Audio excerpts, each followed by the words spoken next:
We got this, and I got you. Hello everyone, and welcome to Care Conversations with Griswold Home Care for Chevy Chase. I'm Erin Pickrell, Director, and each month we sit down with a trusted professional in the care and wellness community to share real insights, practical guidance, and local resources that help families navigate aging in place with confidence. Griswold has been supporting families in our community for more than 5 years. Whether it's short-term recovery care, support for veterans, or 24/7 in-home assistance, our mission is always the same: to make aging in place safe, meaningful, and supported. Today's conversation focuses on an important part of that journey, hearing health, and how better hearing supports overall wellness, independence, and quality of life. I'm joined by Dr. Chelsea, an audiologist who is passionate about helping individuals reconnect with the world around them through better hearing. And May is Better Hearing Month. It sure is. Right, exactly, Yes. which is why we invited Dr. Chelsea. And so thanks so much for being here with us today. Thanks We're for having excited. And so what does it mean to you to be an audiologist? And what is your favorite part of helping adults hear better? That's a great question, and a lot of times patients ask me that. You know, how did you end up in this field? I have always wanted to help people in my career. And this was a really phenomenal way to do so every single day that I'm at work. Whether it's testing a kid's hearing, identifying hearing loss in them, or identifying, yep, you're all good to go, let's get into speech therapy, something like that. Or identifying hearing loss in somebody that has slowly over time noticed concerns with their friends and family during conversations. Day to day, it's always something new, and I'm always able to help somebody. Whether it's getting them to the right person for them, if I'm not the right person, if they need an ENT or speech therapy, those types of things. I'm in a good spot to be able to help in really any way that I can. And I always growing up saw myself wanting to help people day to day. Yeah, wonderful. And how does better hearing fit into overall wellness? In a lot of ways, really. It can be surprising to some people how much hearing can impact quality of life. There's a lot of things that come along with hearing loss in terms of isolation, depression, fall risks. All of those types of things really do come hand in hand with hearing loss. So it's really important, no matter really what age you are, to get your hearing tested, whether you're having concerns or not. If you're not having concerns, having a baseline is a good way to compare to something down the line if you do start to have concerns. And if you are having concerns, come in so we can identify exactly what's going on and offer solutions to help, because treating your hearing loss can help improve other aspects of your life as well. How often should someone get their hearing checked? Good question. So when you're younger, not super frequently, but really after the age of about 30, 35, we do recommend hearing tests every couple of years, just to stay on top of things. As we get older, it becomes a yearly thing, especially if we've already identified a hearing loss. We want to make sure that we continue to monitor it every year, because unfortunately hearing loss doesn't typically get better. The natural progression is that possibly over time it can get worse.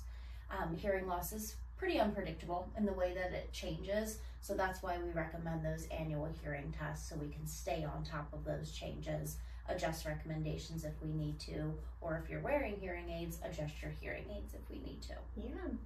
Yeah, absolutely.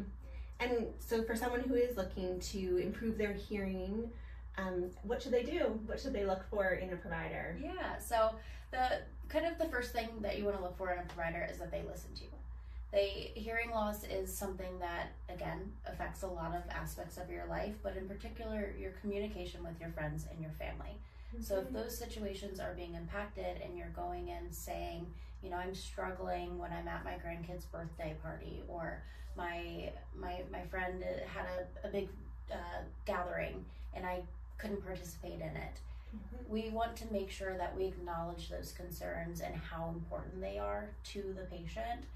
So making sure that your provider is very compassionate and of course knowledgeable in the hearing aids. So if you're going in and you're having issues and they're not necessarily addressing them, that may be a good clue to you. maybe I need to find another provider, or just look into the provider more and just say, okay, I'm having this concern, I need help with it. Just making sure they're really listening to your complaints and concerns that you're having. Yeah. I think so many of our clients, don't want hearing aids or have problems with their hearing aids. And so I guess, are there other solutions that you look to first, or when someone comes in and is experiencing hearing loss? Yeah, absolutely. So it is very common for people to be hesitant about hearing aids. Some people feel like it makes them feel too old or look too old, but we really look at it as a solution for a problem that you're having. But there are certain things where if you're not ready for hearing aids, you're not going to be successful with them. So we always say, it's kind of a three-legged stool. You have to be ready to participate in it. Your provider has to be ready, and then there's also the hearing aids, of course. So the three of those have to work together. So if you're not ready yet for hearing aids, using good communication strategies during conversations, trying to keep as much background noise behind you as possible, having face-to-face communication can be really helpful, and then advocating for yourself. Making sure that the people that you surround yourself with are aware that you're struggling some. You don't have to say, I'm not ready for hearing aids, but I'm struggling, you have to help me. But you can say, I had a hard time hearing you just then, or can you say that a little bit differently? I'm missing that one word. Advocating for yourself as the patient that has hearing loss can be really impactful to aid in communication. Yeah, wonderful. I think, and I guess, similarly, what has changed the most in hearing technology over the last few years? Because I know, again, a lot of our clients are thinking of, big hearing aids that maybe don't work all the time. And so what are you seeing now in hearing technology? So hearing aids are much smaller than they used to be. We're not walking around with big body aids that are hooked to our belt and big earphones that go in the ears. They're much smaller than they used to be. So there's a few different styles of hearing aids now that can accommodate various levels of hearing losses and various needs for cosmetic concerns. But kind of the major improvements in hearing aid technology is, one, they can be rechargeable now. So you don't have to worry about replacing batteries every week. You just put them in a charging case at nighttime, let them charge through the night, and you're good to go the next full day. And then another feature is that they are actually Bluetooth compatible with cell phones. So you can make adjustments to the volume or different program changes. If you're in a particularly noisy environment, you can switch into a speech and noise program or something like that through your phone. You can also just stream your phone calls through them, or your podcasts, audiobooks. Any audio from the phone can actually go through the hearing aids, which is a nice kind of hands-free feature for people. Yeah, definitely. That is really cool that it connects with Bluetooth, and of course, on our phones a lot, and lots of conversations on phones, which is also important. And how do you help patients choose the right solution for them and their lifestyle? Yeah, that's a really good question, because there's a lot of hearing aid options out there. So there's a lot we have to discuss during a hearing aid consultation appointment. The main thing about their lifestyle that can really impact the type of hearing aid that somebody would need is the amount of background noise they're in on a daily basis. So somebody that's at home with one other person, maybe two other people on a daily basis, doesn't need the same technology or bells and whistles as somebody that's very active in conferences frequently, in a ton of background noise. So it's really determining how the hearing aid needs to cater to the patient's specific lifestyle. So we'll ask them to describe different scenarios that they're in, different environments that they find themselves in weekly, and really figure out, okay, what technology do you really need? And then of course there's those different styles of hearing aids, and we go over their concerns for cosmetics and also what's appropriate for their hearing loss, because not all styles are appropriate for all hearing losses. So that's important to discuss with the provider as well. And wow, I didn't think about that. Some hearing aids might be for more severe hearing loss or less severe hearing loss. And what are everyday habits that people, anyone can adopt to protect their hearing? That's a very good question, because there are a lot of things that we're exposed to daily that can be detrimental to our hearing, especially if you already know that you have hearing loss. You are more susceptible to more hearing loss, especially when it comes into noise-induced hearing loss. So when you're attending concerts, or if you're at the gun range and you're qualifying for your firearm usage, anything like that, you know, you want to make sure that you protect your ears. So there's various hearing protection options. They have those little earmuffs that you can use.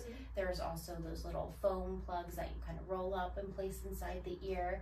Utilizing those whenever you can, especially if you're like mowing the lawn, you have a riding mower and you're going to be on that for an extended period of time. You want to make sure that you protect your ears. The earmuffs are kind of the easiest ones to put on and off quickly. So if you want more of an ease of use, those are going to be a good option for you. Great. I guess anything else, what are the most common signs of hearing loss that families tend to overlook, I guess would be my last question. So I'd say when you start to notice that your family members are taking themselves out of the conversation, because you may have noticed, they like nod their head a lot, or they don't participate much in the conversation at the dinner table or at parties. And then all of a sudden you notice, they're just in the other room, or they're just staring down at their hands, not necessarily even engaging in the conversation or pretending to listen. That's when that person's decided, this is too much work for me and I'm just gonna take myself out of it. We don't want that. We want them to be communicating with their friends and family as much as they want to be. So keeping an eye out for those types of things when you start to see that isolation and the kind of retreating from conversations, that's when we really say, all right, it's time. We need to start talking about hearing aids and get you back into your normal situations. Yeah, absolutely.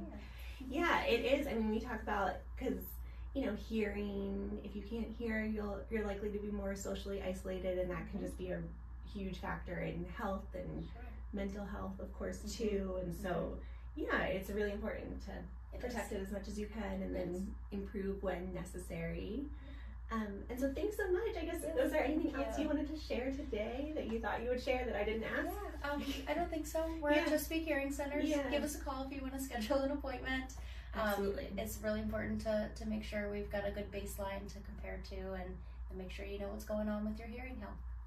Wonderful. Yeah, thanks so much. And so, as Dr. Chelsea mentioned, you can connect with Chesapeake Hearing Centers with the link and phone number that we'll put on this video. And as always, if you or a loved one could benefit from compassionate in-home care, Griswold Home Care is here to help. And thanks so much for joining us. Thank you so much. Thank you for having me. We'll see you next time on Care Conversations.